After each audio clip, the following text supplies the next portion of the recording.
cosmos, o espaço.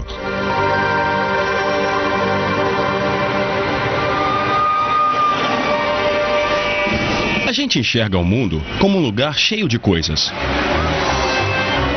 Prédios, carros, ônibus e pessoas. Em nenhum lugar isso parece tão evidente como numa cidade populosa como Nova York. Mas em volta de todos os objetos que compõem o nosso mundo cotidiano, existe um componente tão importante, só que bem mais misterioso: o espaço, onde todos esses objetos existem. Para entender o que estou falando, vamos parar por um instante e imaginar. E se você tirasse todos esses objetos? Tudo mesmo. As pessoas, os carros e os prédios. Não só os objetos na Terra, mas a própria Terra também. E se você tirasse todos os planetas, as estrelas e as galáxias? Não só os objetos grandes, mas coisas muito pequenas, até os menores átomos de gás e poeira. E se você removesse tudo, o que sobraria? A maioria de nós diria que não sobraria nada, e isso está certo. Mas o estranho é que também está errado. O que sobra é o espaço vazio. Acontece que o espaço não é um nada, é alguma coisa. Uma coisa com características ocultas tão reais como as dos objetos do nosso dia a dia. Na verdade, o espaço é tão real que pode se curvar, pode se torcer e pode se ondular. É tão real que o espaço vazio em si ajuda a moldar tudo no mundo à nossa volta e forma o próprio tecido do cosmos. A gente não pode entender nada sobre o mundo a menos que entenda o espaço, porque isso é o mundo, o espaço com as coisas dentro dele. Geralmente não temos consciência do espaço, mas eu digo, os peixes provavelmente também não têm consciência da água e estão dentro dela o tempo todo. O espaço não é exatamente o nada, na verdade tem muita coisa acontecendo ali dentro. Quando a maioria de nós pensa no espaço sideral, um lugar que está muito, muito longe.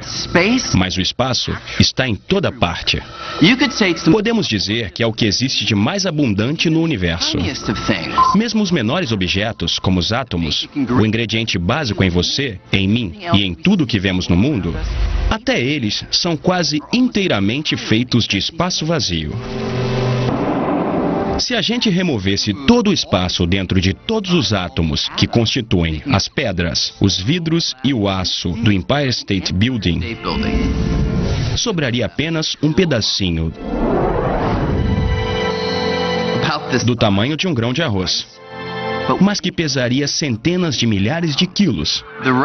Todo o resto é espaço vazio. Mas o que é o espaço exatamente? O pai da ciência moderna imaginou o espaço como um palco vazio. Para Newton, o espaço era a moldura para tudo o que acontece no cosmos.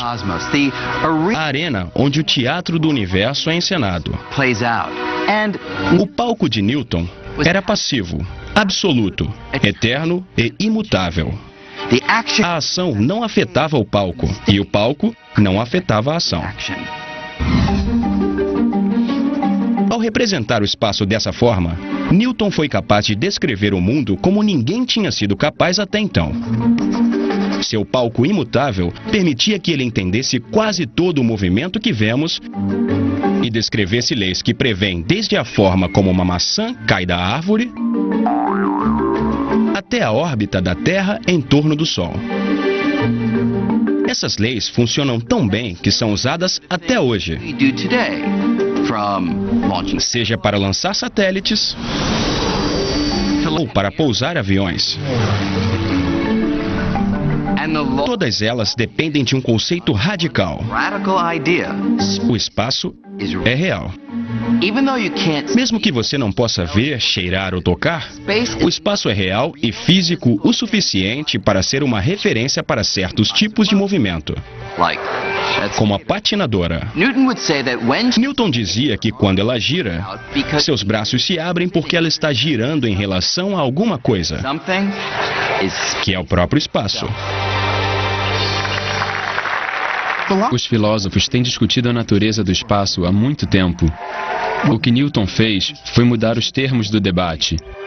Com isso, a ciência moderna nasceu. O palco de Newton foi um sucesso e ficou sob os holofotes por mais de 200 anos. Mas nas primeiras décadas do século XX, surgiu um novo conjunto de ideias que balançou as estruturas do palco de Newton. Essas ideias foram apresentadas por um jovem funcionário de um escritório de patentes na Suíça. O nome dele era Albert Einstein. Einstein cresceu no final do século XIX, a alvorada da era da eletricidade. A energia elétrica estava iluminando as cidades, dando origem a vários tipos de tecnologia que Newton nunca poderia ter imaginado. Todos os novos desenvolvimentos estavam relacionados com a luz, que fascinava Einstein desde criança.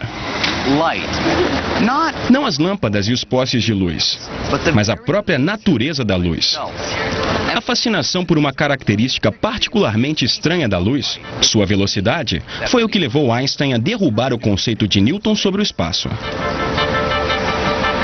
Para entender como, vamos dar uma voltinha.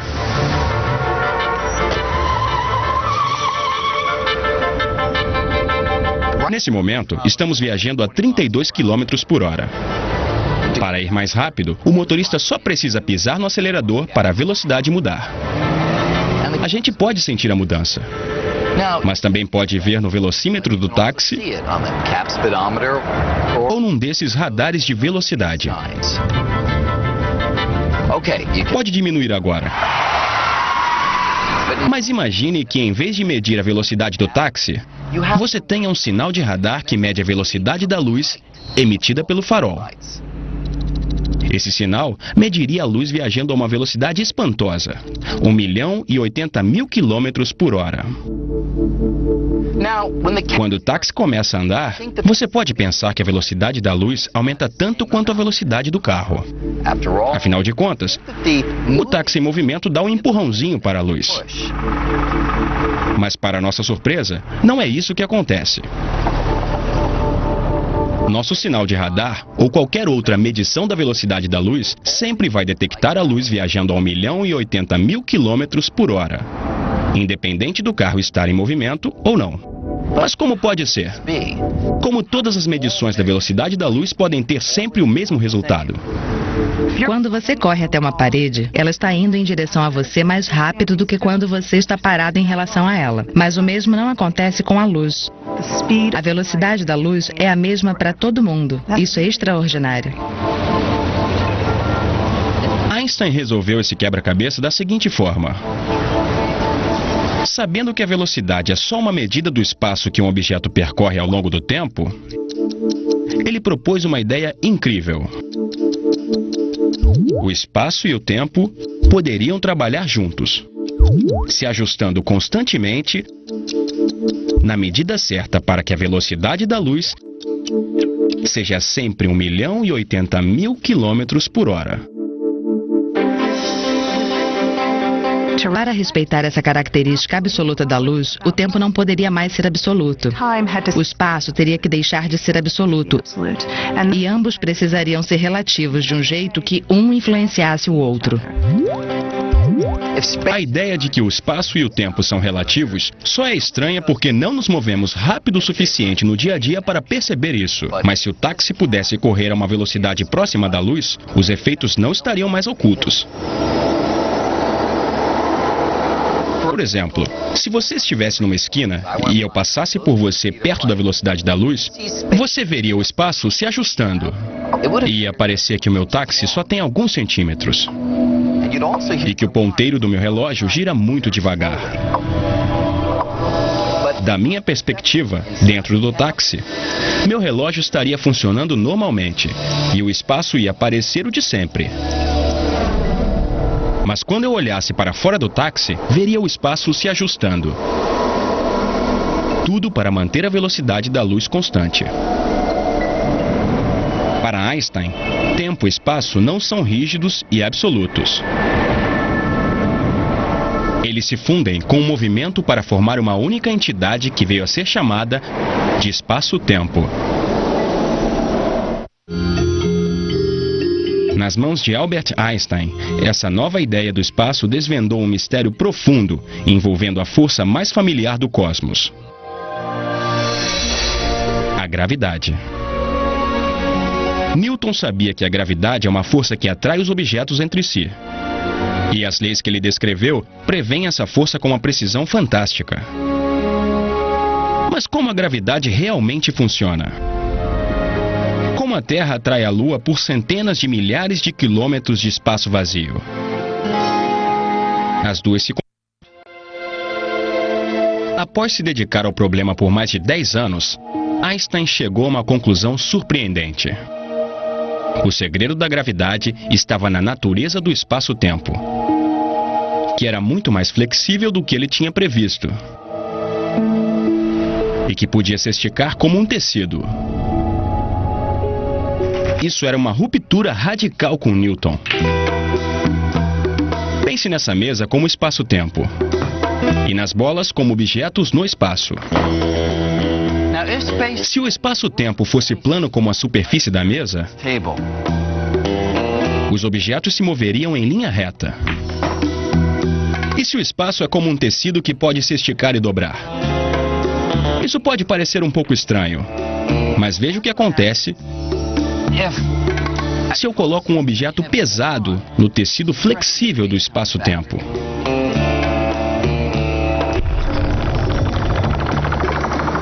Se eu der mais uma tacada, as bolas vão se mover por uma cavidade criada no tecido por esse objeto. Einstein percebeu que é assim que a gravidade funciona de fato. Ela é a deformação do espaço-tempo causada pelos objetos nele. Em outras palavras, a gravidade é a própria forma do espaço-tempo. A Lua não mantém a órbita porque é atraída pela Terra por uma força misteriosa, e sim porque se move ao longo de uma curva no tecido do espaço-tempo criada pela Terra. Com Einstein, o espaço se tornou não apenas real, como também flexível. Então, de repente, o espaço tinha propriedades, tinha curvatura.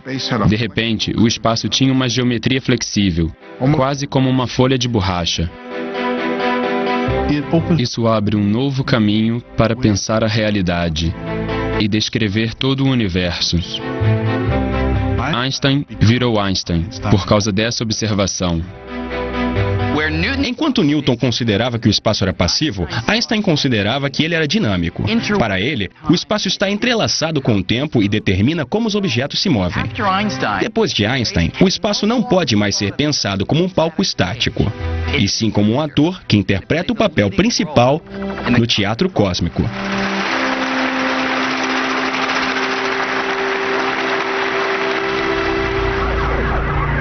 Agora, uma coisa é pensar o espaço como sendo dinâmico, ativo e flexível, como um tecido. Mas ele é realmente assim? Isso é apenas uma metáfora ou descreve de fato o que é o espaço? A teoria de Einstein prevê que uma nova forma de descobrir seria fazer uma viagenzinha até a borda de um buraco negro. Os buracos negros, estrelas que sofreram colapso, são objetos maciços que foram reduzidos a uma fração de seu tamanho original. De acordo com os cálculos de Einstein, a gravidade em volta deles é tão forte que um buraco negro girando pode arrastar com ele todo o espaço, que é torcido como se fosse um pedaço de pano. O buraco negro mais próximo está a trilhões de quilômetros de distância, o que faz com que seja um grande desafio testar essa previsão. Mas no final dos anos 50, um físico chamado Leonard Schiff começou a procurar uma maneira de testar as ideias de Einstein mais perto de casa. Schiff se inspirou em um objeto que consideramos um brinquedo de criança: o giroscópio. Ele pensou que, se o espaço realmente se torce como um pano, o giroscópio pode ajudar a detectar isso. Era uma ideia estranha e foi desenvolvida em um lugar estranho. A piscina dos professores em Stanford. Lá, em 1959, Schiff se encontrou com dois colegas, William Fairbank e Bob Cannon. Ele estava empolgado com o anúncio de um giroscópio de alta tecnologia que tinha visto. Apesar de ter uma aparência diferente, ele funcionava basicamente como um brinquedo de criança. Naquele momento, os três decidiram lançar um dispositivo como esse na órbita da Terra. Normalmente, o eixo de um giroscópio aponta para uma direção fixa. Mas se a Terra está realmente arrastando o espaço, o eixo do giroscópio seria arrastado junto com ele, deslocando sua orientação de um jeito que poderia ser medido. Era um plano brilhantemente simples. Só tinha um problema. As teorias de Einstein prevêem que a rotação da Terra torce o espaço só um pouquinho. Tão pouco que seria como medir a altura de uma moeda a 100 quilômetros de distância. A equipe ficou mais de 2 anos tentando entender como fazer uma medição tão precisa. Eles finalmente criaram um plano de acoplar 4 giroscópios que se movem livremente a um telescópio apontado para uma estrela distante. Se o espaço se torce, ao longo do tempo, os giroscópios não apontariam mais para a estrela, já que ficariam presos na torção do espaço. Em 1962, eles solicitaram financiamento da NASA, pedindo mais ou menos $1 milhão para o que viria a ser conhecido como Gravity Probe B. A princípio, os membros da equipe pensaram que o projeto levaria uns 3 anos. Eles estavam otimistas demais. Com uma equipe cada vez maior, o Gravity Probe B se tornou o experimento de maior duração da história. Eles ficaram décadas e décadas tentando realizar a ideia original, que era lançar um telescópio no espaço e construir giroscópios que eram uns dos objetos mais precisos que já foram criados. A tecnologia é simplesmente assustadora. É que nem uma cenoura na frente de um burro. A gente sempre estava a 5 ou 10 anos de conseguir fazer isso. Depois mais 5 ou 10 anos, por 35 anos. O projeto consumiu mais de 4 décadas e $750 milhões e quase foi cancelado pela NASA 9 vezes. Finalmente, em 2004, a equipe se reuniu para presenciar o lançamento.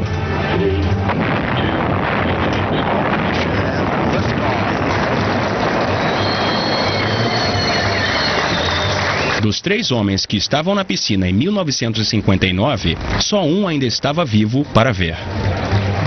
A gente ficou lá olhando. Foi um momento incrível na minha vida. Uma experiência emocionante. Foi impecável. 10 mil coisas não deram errado. Por quase um ano, o Gravity Probe B orbitou em volta da Terra, enquanto a equipe monitorava ansiosamente cada movimento, tentando ver se a Terra realmente torcia o espaço. Os dados finalmente começaram a chegar. E havia um problema. Os giroscópios estavam tendo uma pequena oscilação inesperada. E ajeitar os dados custaria milhões de dólares. O dinheiro estava acabando e parecia que o trabalho de quase meio século estava prestes a descer pelo ralo.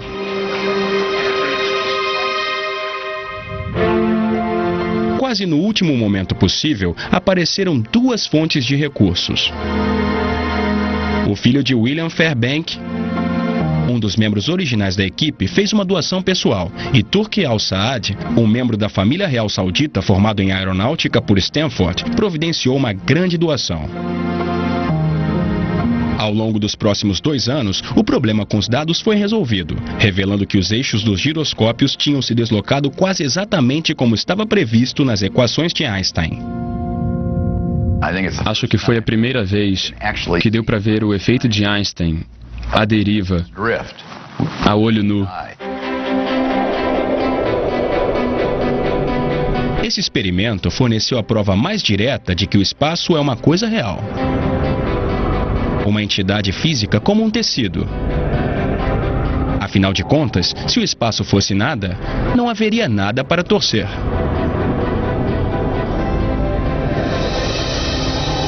Ao mesmo tempo em que Albert Einstein estava investigando o espaço nas maiores escalas, outro grupo de físicos estava examinando o universo em escalas extremamente pequenas. E eles encontraram um território completamente inexplorado, no qual a ideia de Einstein sobre o espaço não foi encontrada em lugar nenhum. Para entender o que estou falando, imagine que você pudesse encolher a um tamanho bilhões de vezes menor.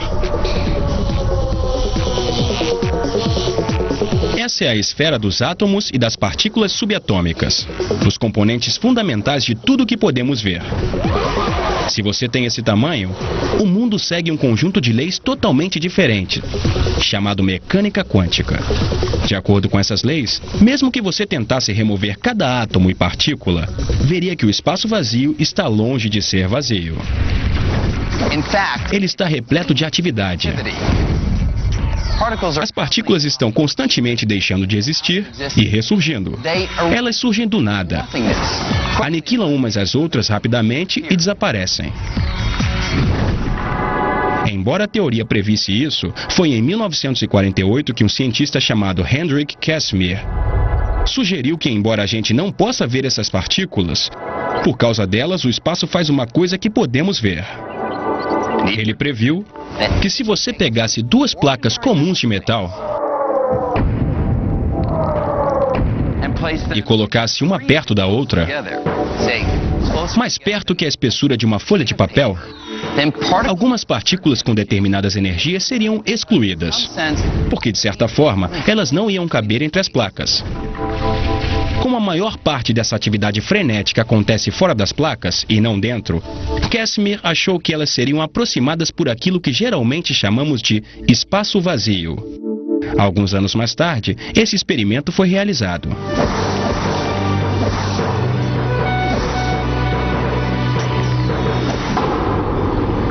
Isso provou que Casimir estava certo. No espaço vazio, as placas se aproximavam. Então, na escala atômica, o espaço vazio não é vazio. É tão inundado de atividade que pode forçar objetos a se mover. Hoje em dia, a busca por entender o espaço na menor escala continua com um dos experimentos científicos mais caros da história. Esse é o CERN, a Organização Europeia para a Pesquisa Nuclear, em Genebra.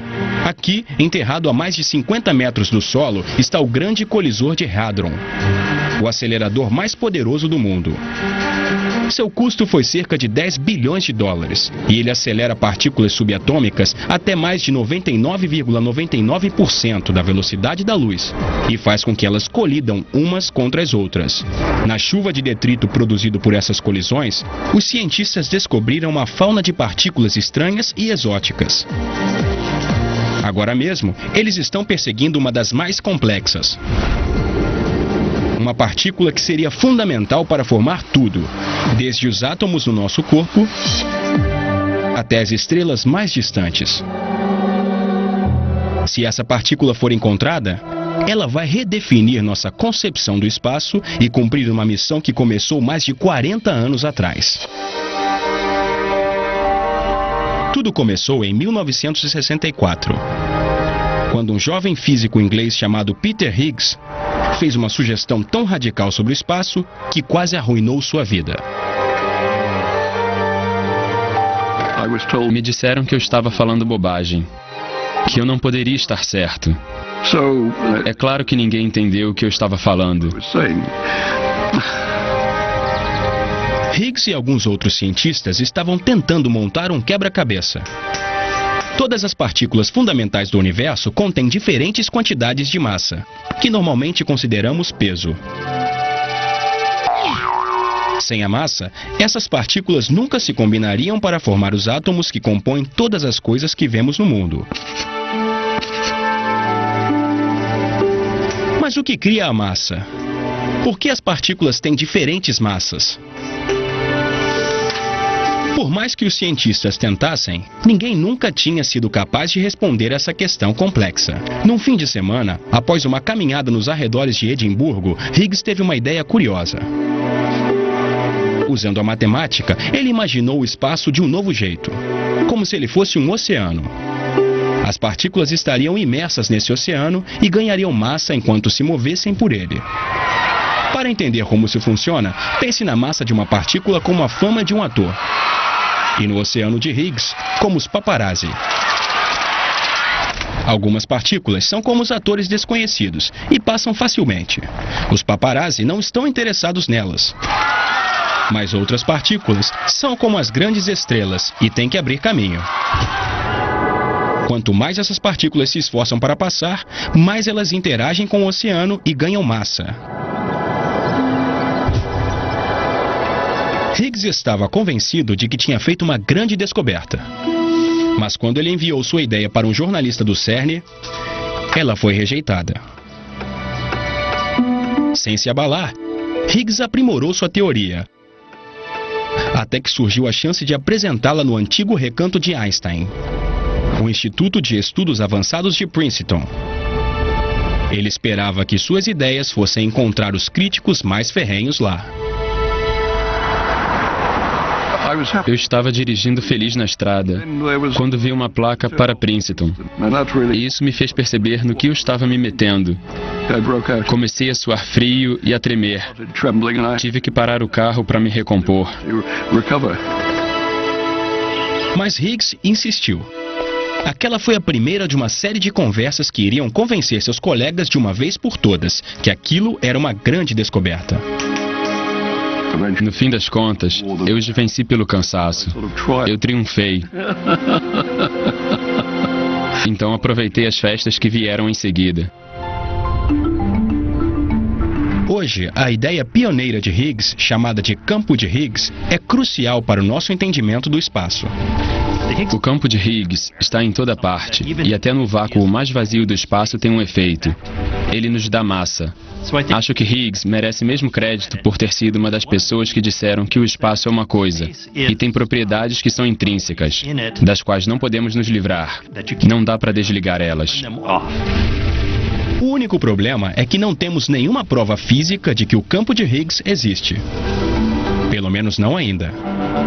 Mas aqui no CERN, os cientistas estão tentando colidir as partículas umas com as outras com tanta energia que elas vão soltar um pedaço de campo de Higgs,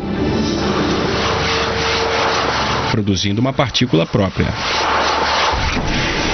É como se eles estivessem tentando tirar uma lasca do espaço. A gente acha que se bater forte o suficiente no espaço, com colisões do acelerador de partículas, podemos fazer uma partícula de Higgs surgir do espaço vazio. Todo o nosso entendimento atual sobre a matéria vai desmoronar se o campo de Higgs não existir. Acho que ninguém tem dúvidas de que vamos ver isso.